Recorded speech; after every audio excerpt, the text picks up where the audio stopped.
Hello, everyone. We are back. KDIV 98.7. Welcome, everyone. Now, obviously, from all points north, south, east, west, all throughout the United States, all around the world, all those wonderful places that listens to us. But we just, first of all, like to just last week apologize. It really wasn't our fault, but those things happens in life. We had a blackout, as you know. Those that was listening to the show, watching us on YouTube or Facebook or whatever you were doing, which was really lovely. We appreciate that. So we had a little blackout on our last 15 minutes of our show. So we're gonna pick it up right from the point where we left off. Because today we're going to have another topic that we're going to discuss, which is something that goes right along with that conflict resolution, which is another aspect, but it's hot and heavy in our country. It's not that it's anything new. It's been a while, a long time. We'll get more of those particulars in a little bit. But our topic for today will be sexual harassment. Yes, I went there. It's going to be sexual harassment. Arthur and I is going to give you a nice little some pointers, some discussion about that, talk to you about the federal law regarding this, and just everything that we need to know. And then from there, we're hoping that you're going to do some due diligence on your part, and perhaps if you need to seek an attorney, or you want to go to your county, your city, your state to find out about any commissions that perhaps you have or any other thing that can help you in this arena, you will do so. We'll discuss about that in a little bit. But we're going to pick up from where we left off, and we were discussing facilitation. Again, welcome back. We got a really great show today to talk with you. It's always wonderful talking with each and every one of you because we feel like you're in our living room, hey, which is a good thing. And I'm always so wonderful to be here with my partner on so many levels. Tell them who you are for those who are listening for the first time. You see, I said that you're like in my living room. You know who I am. I didn't even tell you my name, but you should know my name by now. But in case you don't, hey, we should know. Names are very important. Absolutely. They're very important to us. So my name is important. Evelyn Zakia. So, Arthur Theotis. Yay. We are excited to be here today. As Evelyn said, we're going to talk about the ADR spectrum. You might recall the last time we were together, ADR means appropriate dispute resolution. We covered a lot of aspects of negotiation, and we're going to get into facilitation, mediation, and arbitration, and how that applies to you on a everyday basis. And we think it's important that it's practical. If you think about your lease or your mortgage, if you think about your credit card or debit card, if you think about your insurance policies or any contracts, they probably have that clause in their ADR. But facilitation is kind of a special lane in the conflict resolution arena. And Evelyn, you want to just get us started? You had a particular client engagement most recently where you had an opportunity to do some facilitating, and then I'll kind of weigh in as well to talk a little bit about some of the best practices. Okay, so I guess first of all, with facilitation, you need to understand, Arthur already discussed, which we're going to get into those details about when it comes to mediation and arbitration. Facilitation is totally different. Okay, each of them are different from one another, but still are under the umbrella of ADR, alternative dispute resolution. Okay, so facilitation is more that we're guiding and assisting the group that's in front of us. And you can do this with a small group as well as with hundreds of people, thousands of people. And normally it could be a forum, a community event. And many towns have forums in terms of people coming together. They're going to talk about a bond issue or anything else that's going to affect the community. And it's really a facilitation process in which people are able to ask questions. They have some ground rules to begin with. Right. One of the ground rules, which is very important in this conversation, as well as the others that we're going to discuss, is that one person speaks at a time. That is so important, so that we can make sure that we hear the individual that is speaking, the individual that's asking a question. And it's important too, another part of this is that when one person is speaking and we don't keep our hands up, okay, because then you're not really paying attention to the response or to the question someone is asking or the response that the facilitator is giving. Right. Okay, because our mind, again, as you know, when we talk about the human condition, we talk about the mental state, the emotional state, the spiritual state, as well as the physical and psychological. So the reason why you need to put your hand down and really hear what's being stated is because the mind really finds it hard to multitask. Right. So when you're thinking about what your question is, listen, I want my question asked.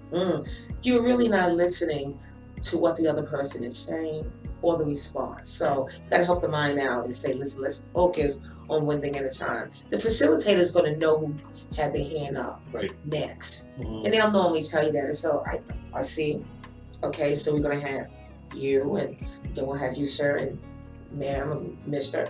And they'll normally do it like that so we can have an order, which is very important. Exactly.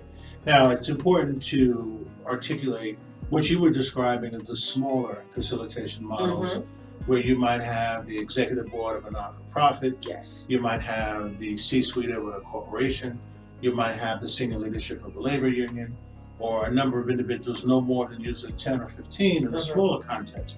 In a larger context of these town hall meetings and facilitations, where facilitators are brought in, is a perfect example. For many of us around the country and around the world, you have these town hall meetings, as Evelyn mentioned, and you might have conceivably a couple hundred people. Sure. So the rules of engagement is something Evelyn talked about. You still want that opportunity to be heard.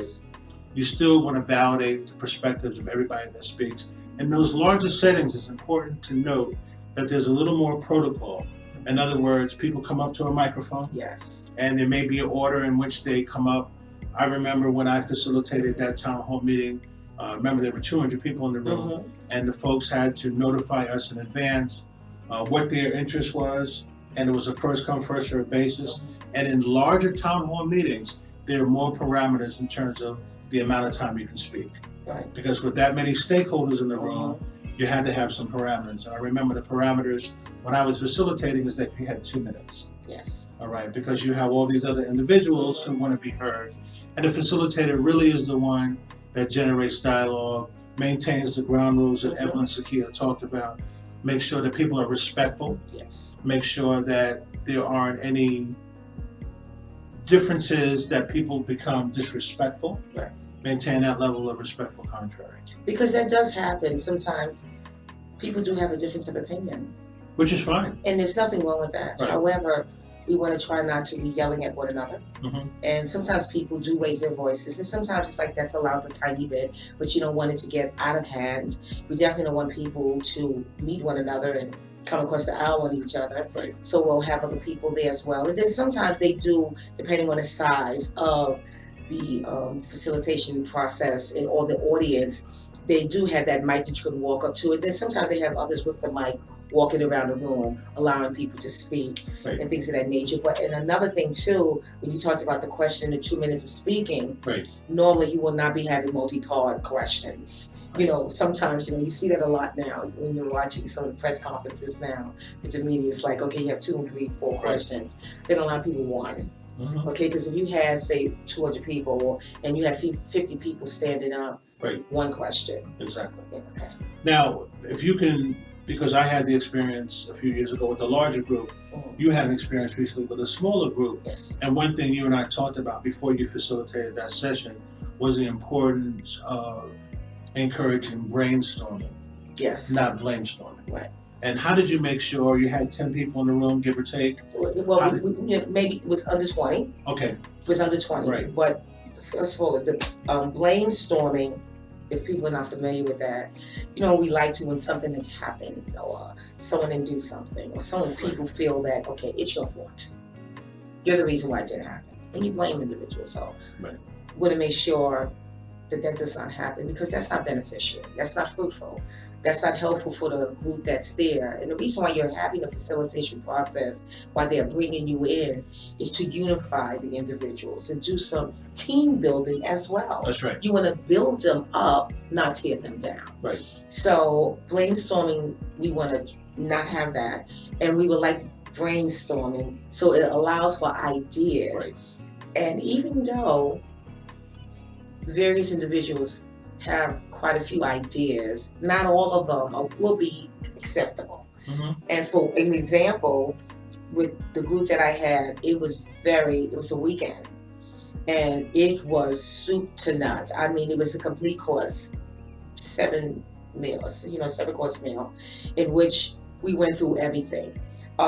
Actually, prior, to the process, I formulated a questionnaire. Okay, Right. worked on a questionnaire, which was given out to every individual to complete. And then I received the answers from each of them. It was anonymous, and people could put their names down if they chose to. Right. But it was not going to be revealed. That was only for me to look at, as well as the individual that put the whole thing together. Right. Okay, it was just us going to check out the answers. Well, let's talk about the value proposition of doing that. And Mhm. for those of you that might be involved or have been involved in the facilitation process, it's important to build a bridge together before you cross it. Mhm. And one thing about a good facilitator is they will customize their Yes. facilitation. They don't just walk in the day of and say, okay, I'm here, I'm ready to facilitate. But Well, they some they might. Some might. But the That's way not how we we do operate. it is, No. we like to create a framework. Yes. So we have a construct for what's trending. Yes. So when you walk into the facilitation, you kind of have a sense of which buckets Mhm. you want to address and what areas are going to be most important to the stakeholders in the room.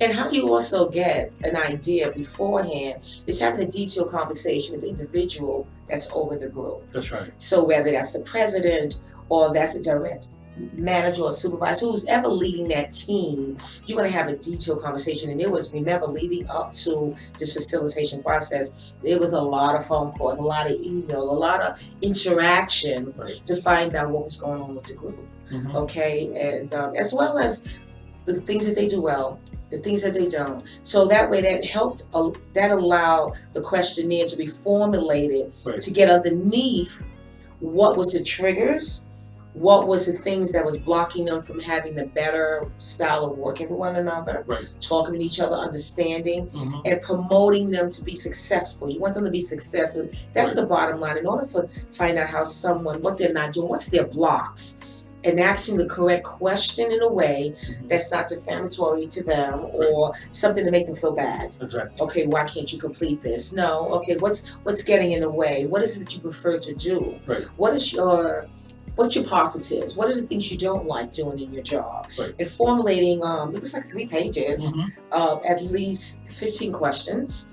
and actually looking at each and every one of them as individual, then formulating those questions on a flip chart. Well, let's talk about Oh. the importance of flip charting, particularly for a smaller group. Mm-hmm. And the smaller group facilitation is important, just like the large group. Yes. The small group facilitation, as you're facilitating, for those of you that want to do it in the future or be involved with it, it's important that the facilitator recognize and validate the contribution you make. Yes. And what Evelyn Sakia was referring to is making sure that the content or the suggestions or the points that come from the audience are written down. So we're going to take a short break and we're going to reconvene in a few minutes. 98.7 KDIV, the voice of diversity. We're Elevated Dialogue, and this is Transformational Thursdays. Welcome back. Hopefully you got that nutritious drink to help you keep going, and as we discuss facilitation. So, what else? Well, here's the thing. I think it's important for the listeners. We've kind of given them the perspective of a facilitator. What about as a stakeholder that's in the audience? What role should they play as recipients of the facilitation process? Because most folks won't get a chance to really facilitate. Right. So what's the role of a person who has been informed that there is a facilitator either within their organization or outside their organization that's now going to be coming in? So what role should they play as participants? What level of engagement should they be at? I think listening is very important, and also understanding. It also depends on the facilitator. My purpose for that facilitation that I was doing was helping them to build their team, listen more to one another, to not do the blame storming, Right. to be able to be an active participant in the process at their organization Sure. for things to cultivate change with their team. And also from the questionnaire and things that came out, they wanted changes from the top Right. of the organization. Mhm. Now, that was a little dicey, to say the least. And it's okay if it's dicey. And it is a wonderful thing because out of their questions, and they wanted transparency. They felt there wasn't enough transparency, as well as participation in the decisions that was made by the top person, which was the president. And this is an organization that have thousands, how many? About 8,000 8,000 employees. employees. And this particular group was very instrumental in what they do. And what happened, and the dicey part to not be long, but it was really good. With the questions that I listed, wrote down the questions as well as the responses of each individual. Right. And so what I did was, like, say if they were duplicate responses, I'll put a check. Or 1, 2, 3. 3 people said the same thing. One person said this. Right. And which was very important. Well, you want to show some trends. And yeah, And you trends and wanna validate the validate those that perspectives. actually Right. participated with the questionnaire. Sure. Because that was one part that was very important to being a part of this process, Right. is that they needed to complete the questionnaire. Mm-hmm. So even on a day, we might Right. have had 1 or 2 who did not. So they were sent in ahead of time so that I would be able to review them. Right. And of course, you're going to always have some individuals that don't do that process. So, okay, who didn't hand it in? Okay, we still need Sure. this. So that it could be a complete reiteration Mm-hmm. of what was stated and what they felt needed to change, Right. what they did well, what they did not like with the organization. So honesty Mm-hmm. was vital for Right. this process. With honesty, it might cause some conflict, some stress, Mm-hmm. some people having to face things that they thought they were fabulous with. Right. They thought they were really wonderful, and then coming out that no. And helping people, my role too was for individuals to understand whatever you say here stays here. Right. No taping of any type. No phone calls to be made once we break from our time No together. hashtag, no No Twitter, hashtagging, none of no that Instagram, stuff. no Snapchat. No conversations, no calling when we go on breaks. Because in order for us to grow as a team, Right. to understand, to have individuals speak, Mm-hmm. you need to make sure that I can speak in a place that's going to hold up dishonesty. Right. That we're going to be a fellowship. That we're here for this organization, but for one another, I got your back. Right. So that was for me, to assist them with that, to understand we're not having that. So when Right. at some points, when things might get a little bit to the left, to align them back up, like, okay. Right. Okay, no. Mhm. Okay. And so I did a lot of that. So here's the thing too, with the facilitation for this process, with the transparency and people feeling, maybe a couple feeling that Mm-hmm. we need to be involved in the decision-making process. So as we went through some of the questions, and the president was there, Mm-hmm. the team was there, the higher team was there, Right. as well as their person that was over the team. So, but I did not have the president and the president's staff there for the first day, which was hard, which they thought, well, we're going to be there in it, like not for the first day, because we want to establish a cohesive bond with the team Right. before they come in. Sure. And so getting them to understand us on both sides, because sometimes people are not going to talk. They want to talk, but they're not going to talk if the president is sitting there. Right. They're going to really get it all out. Let them lay out what they need to see Sure. change. Right. This is my issue with so-and-so with this one. So Right. those things was laid out too, wrote down everything. Everything was written. Well, let's talk about team. A lot of Yes. folks don't realize it. It really stands for together everybody Mhm. achieves more. Now, here's the thing. Facilitation is a model of conflict resolution. Yes. There's going to be conflict. Mhm. Here's the good news. The good news is that sometimes conflict leads to a better process. Yes. In a few minutes after our next break, we're going to talk about the words that we often hear when we think about conflict, how those words are perceived to be Mhm. negative, Mhm. but then we're going to share with our audience some positive words that come out of conflict of those 8 letters. And we'll make sure we do that in a few minutes. But let's just finish up one last thing on facilitation. The really important aspect, in addition to what Evelyn Sakia said, is making sure that if you're participating in the process of facilitation, that you come to the table with clean hands. Yes. You're not coming there to be a pot stirrer. You're not coming there to be an outlier. You can have a difference of opinion. We already said that. That's respectful contrary. Mhm. But what we do need you to do is come there with a sense of honesty, Yes. a sense of authenticity. Mhm. And the authentic leader is somebody who, as you mentioned, Evelyn Sakia, who will come to the proceedings don't have any other agenda but to listen Mhm. and be engaged. And that's a really important part of the facilitation model. Here's the thing, as we finish up on facilitation, it's a wonderful model that has been used probably most frequently in community-based organizations. Many organizations bring in a facilitator to facilitate a retreat. Many of our listeners have been involved in retreats. When folks call us up and contact us, they said, can you facilitate a retreat for them? We tell them, actually, we cannot facilitate a retreat for you, but we can facilitate an advance. And sometimes folks think about retreating as going backwards. Yes. We want to be forward thinking. Yes. And it's important for us to be forward thinking. And a facilitation model will have people coming away by saying, we thought the facilitator was fair. We thought the facilitator was objective.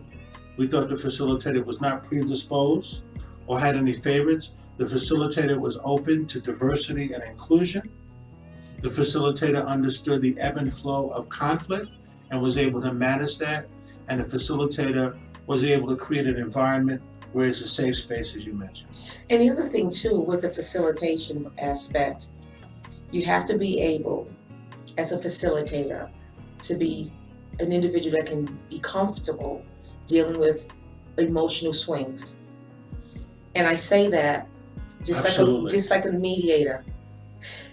There's going to be emotional swings of people going to be up, they're going to be down, they're going to be all over the place, because with all these processes that we're getting into for this under conflict under the ADR spectrum, there's emotional swings there. You're talking about what affects a human being dramatically inside. Right. So we're going to understand this aspect is that you have to be comfortable when people, they do come out of themselves. Right. They might yell, they'll cry.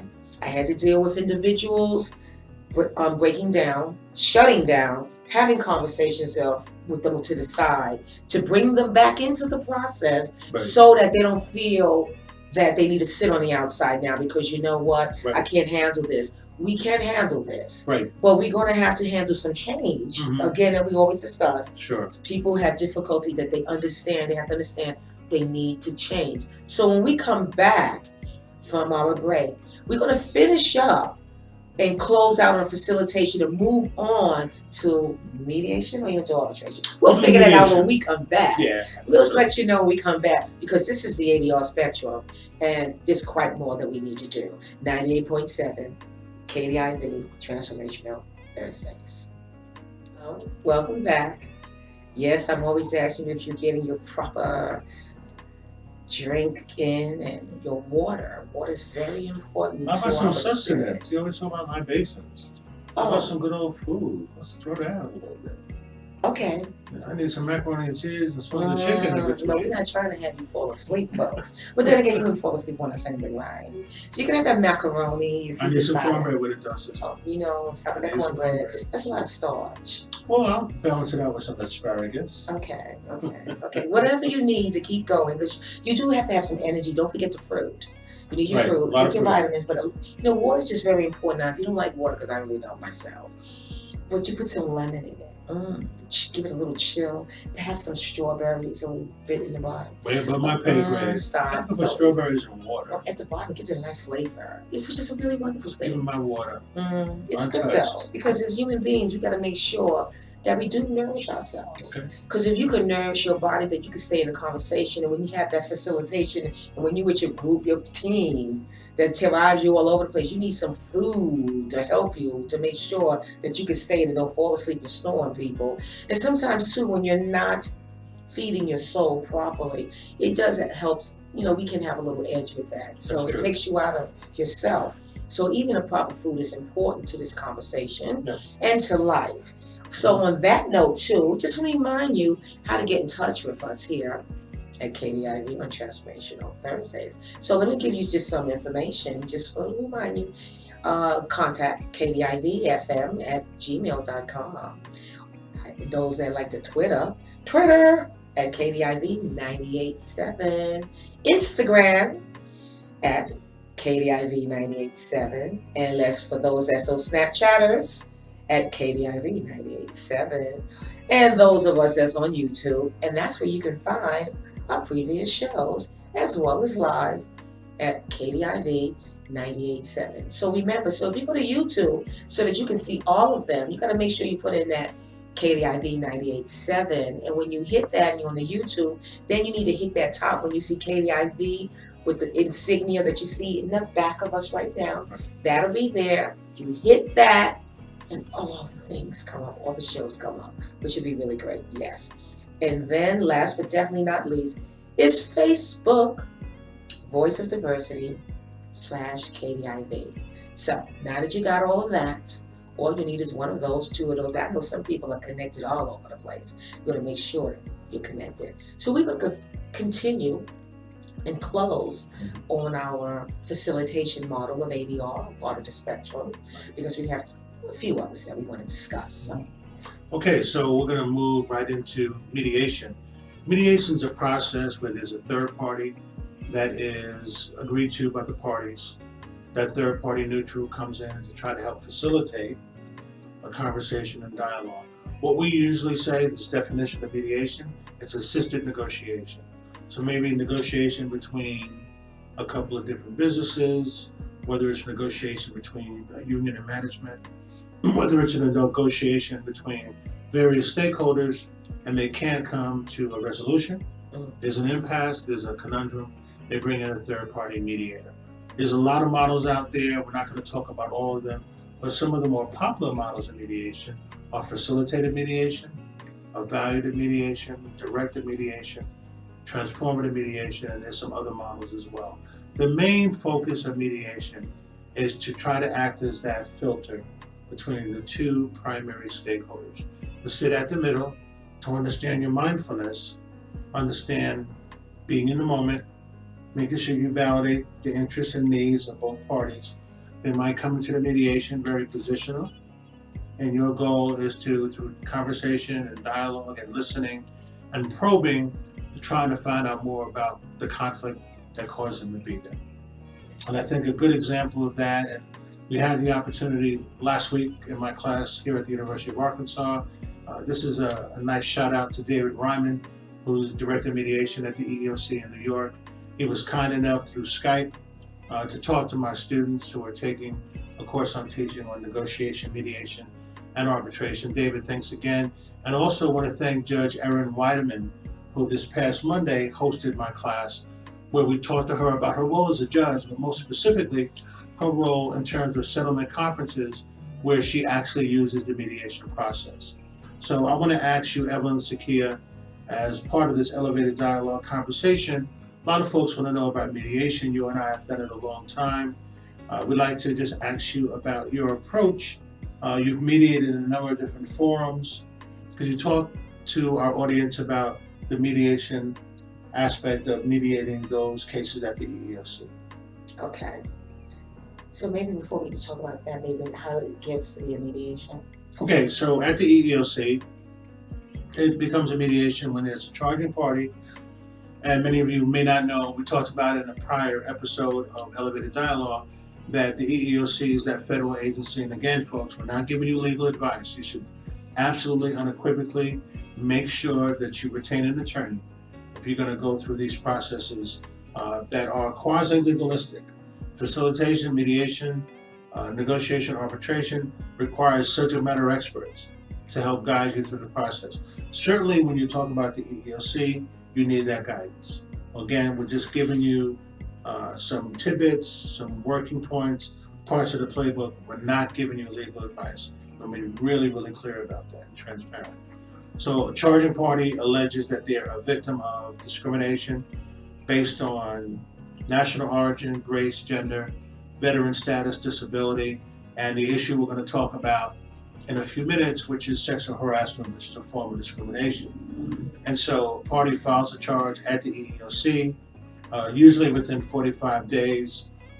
The mediation unit will reach out to the parties, both the respondent and the charging party, to see if they're interested in the mediation process. At the EEOC, it's voluntary, so they don't have to go through mediation. They can go another route.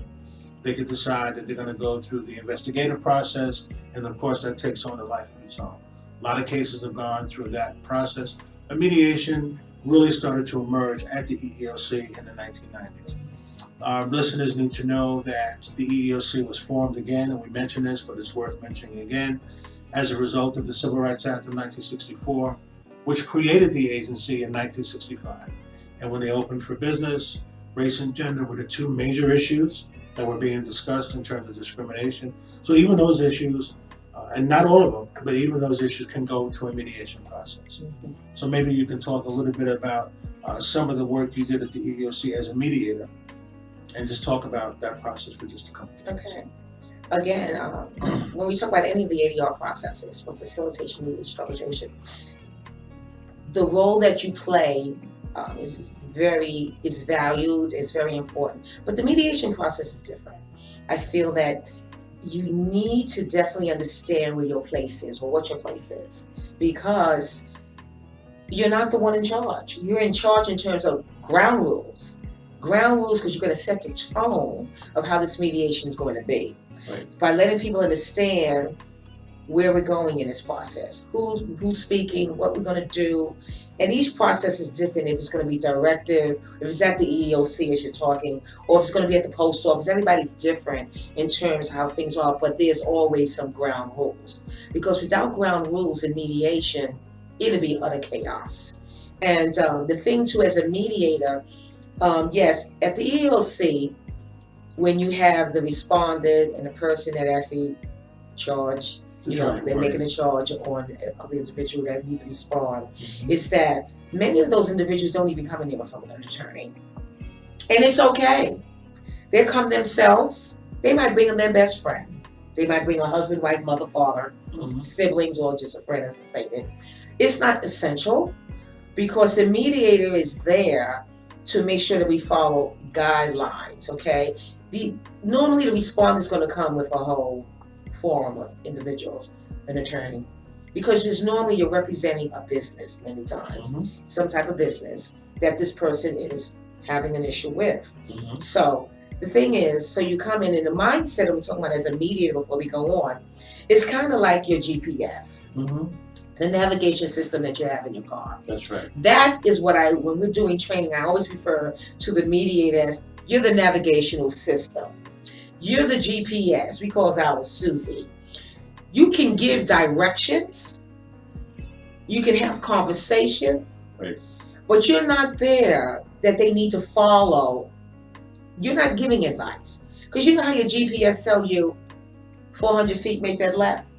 At Sherman, 250, 150, 50 feet, make that left. It keeps reminding you. What happens when you skip that and go straight? It's a rerouting that takes place. Right. And that's what it is in the mediation process. You have to be available for that and understand. As a mediator, you're not the judge. You're not the jury. It's the two individuals, or how many parties are there, that's deciding how this thing is going to go. You're assisting them. So even though you give them guidance, so we have, after you give the ground rules, meaning the same like the facilitation process, one person speaking at a time. Right. We're going to start with so-and-so. If you have a question, you please write it down. You give them paper. You're going to write things down, right, so that we do not interrupt the party that is speaking. Sure. Okay, and so again, no interruptions. Let's write things down. Again, being mindful, every process is different. We're talking about the EEOC. Right. But okay, so they have the guidelines of what they're going to do. There's papers that need to be signed at the EEOC about why we're there, who's there. Right. And also one thing that's truly important with all mediations is that the person that can make a decision. That's right. Are they sitting at the table for the respondent? Are they sitting here? If not, are they within a phone call to give the approval in case they have a settlement? That's right. Can we settle? Right. Okay, so here's the other thing I think our listeners need to know. Mediation is assisted negotiation. That's number one. If a mediator is rendering a decision, it's not mediation. It's a different process. We need to be very clear about that. Evelyn talked about ground rules. Let's talk about some other aspects of the mediation process at the beginning that the mediator needs to go through in terms of touch points. Another aspect of the EEOC, there has to be an agreement to mediate. In other words, you need signatories, both the charging party and the respondent. The next issue the mediator should cover in the ground rules is that during the course of the mediation, there may be separate meetings. We call those caucuses. And the purpose of a caucus for a mediator is to meet separately with each of the parties to really try to uncover other issues they may not feel comfortable talking about in that joint session. The beautiful part about mediation is that in those caucuses or private meetings, they're confidential, unless that party gives you the expressed authority to tell the other side what's being said. So everything in that caucus or that separate meeting is private and should not and cannot be disclosed by that mediator. Remember, the mediator is facilitating dialogue, asking questions, trying to move the parties towards a resolution, but they are not imposing their will. No. They're not hitting people over the head with a 2x4. No. They're guiding the conversation through questions and answers and making sure that the parties can coexist in the same space. And when we come back from our break, we're going to talk about one more thing in terms of those caucuses, how they're important in terms of guiding individuals in finding the truth. So we'll be back. 98.7 KDIV, Transformational Thursdays, Elevated Dialogue. Okay, so Evelyn, we were talking about the mediation process. Yes, and just the one thing with the caucus. The caucus, says author stated, serves many purposes. It's very important. And it's something that we always state that's in the caucus is also reality check. That's when you have an opportunity to really talk to that individual that's there, whether it's responded or the charging party. This is when people be thinking they be throwing out all these numbers from the very beginning. Listen, I want to know. I want this, I want that. Even though they say, no, I didn't come to work. No, I didn't do my job. Or the other person say, yeah, I did violate this and I did make this person do these different things. So the caucus serves to an opportunity to remind individuals what they said out there. This is what you said. Mm-hmm. This is what you've been doing. That 10 mil, you need to really think about that. Because how many times, how many days were you at work and what did you do? Sure. Or with the person who was the boss, the violations that they have done and put on this individual. So you're able to help individuals calm down. Right. Really see the truth.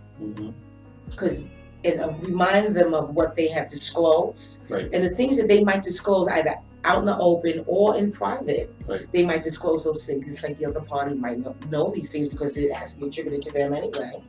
And it's like, okay, so let's have a little reality check about, let's be real about your desires or what you think you're entitled to. Right. So you want to help them with that and let them understand that we just need to be realistic about behaviors and maybe make some suggestions about some other things that can help them. Like say there was something like, say we're talking about sexual harassment or some other type of behavior that was egregious. Right. Maybe some counseling, some assistance with that.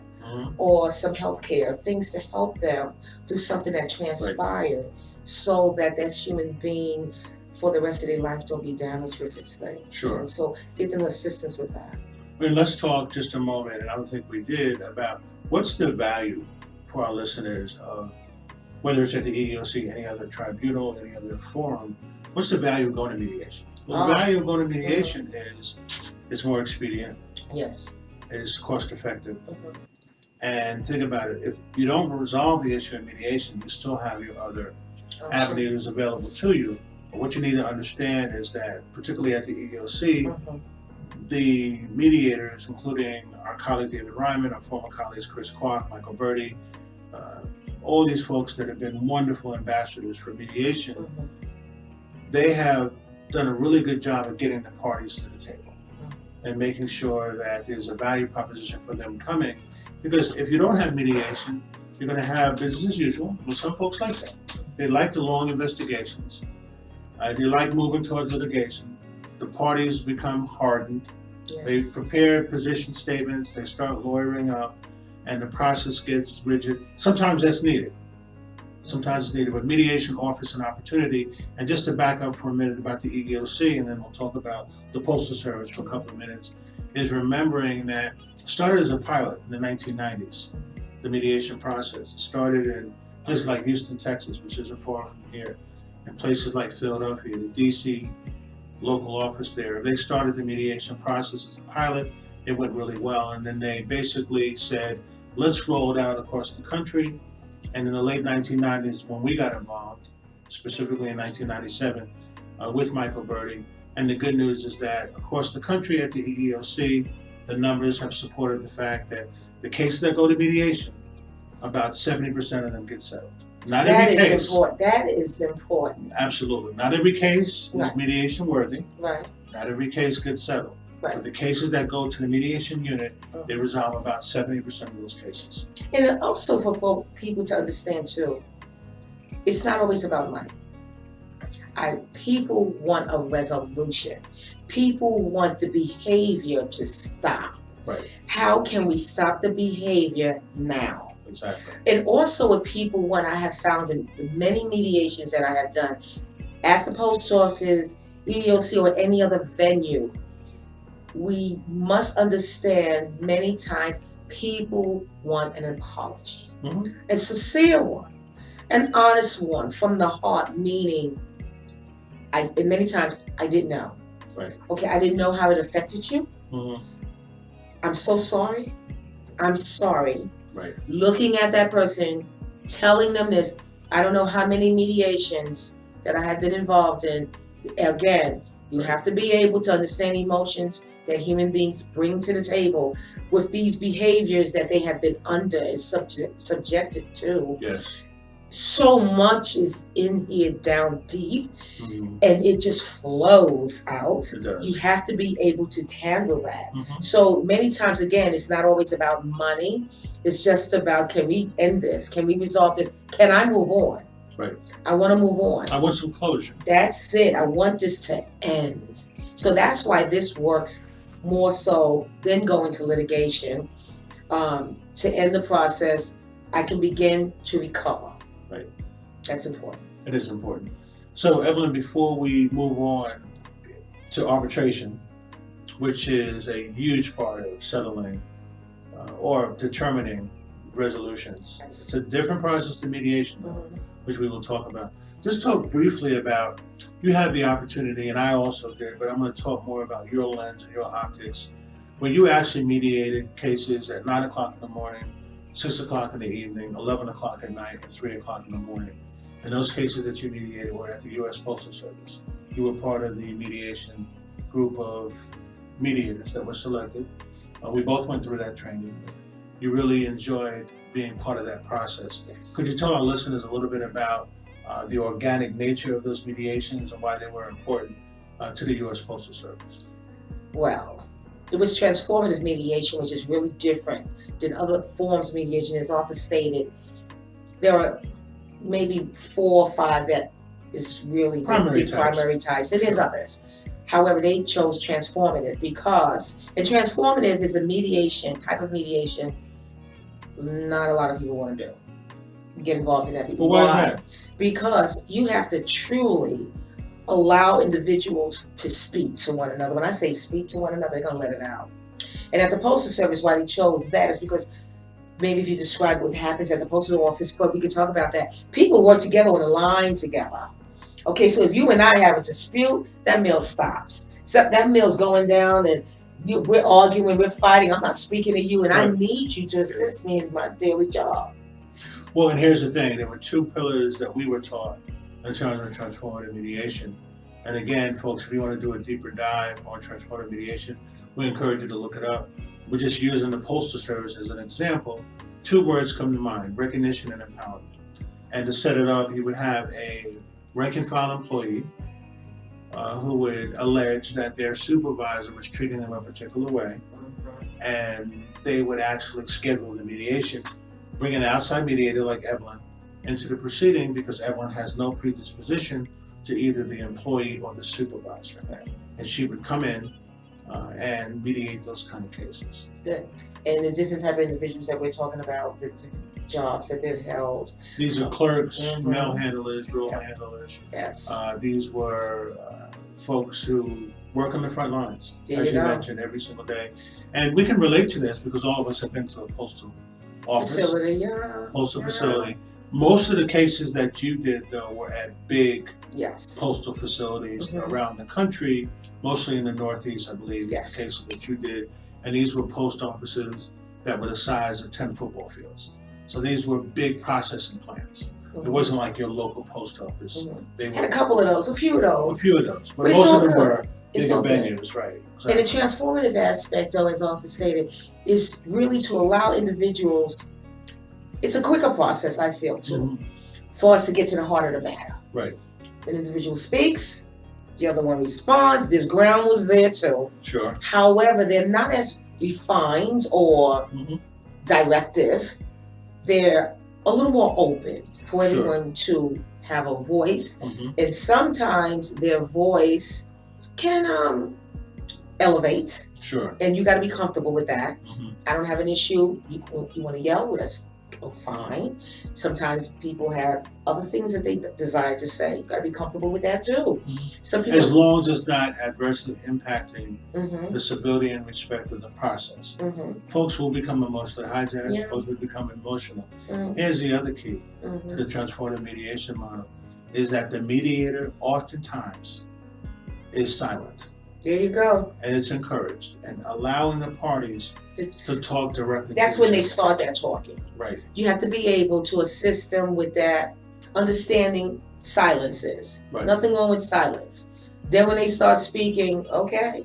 Then when they let it loose, you have to do good. So when we come back from the break, I think I want to talk about a case. You're going to maintain the names of the innocent and guilty. Oh, yes. Okay. So we come back, we'll talk about a really good case that was really awesome. Really nice. So listen, go get that food, okay? Whatever you need, and come back. It's going to be, we're going to continue. It's going to be good. 98.7 Transformational Thursday. So here at KDIV, Elevated Out.